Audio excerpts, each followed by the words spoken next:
How do you compose a Yiddish song?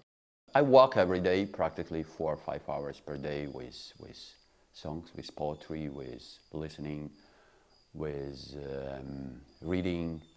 But it comes sometimes. Sometimes somebody order me, and I do that. I sit down on the chair and say to myself, I must to compose a song, and I do that.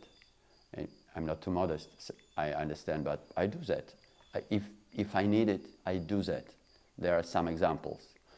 So I don't know how good is this song which is ordered, but sometimes, like I know from other people, it's not bad. So, but mostly it's coming, like you put in some, in a pocket information, you're listening music, you are reading poetry, and you are playing music, singing, and suddenly it's coming because you have like a luggage, and this luggage gives you some result.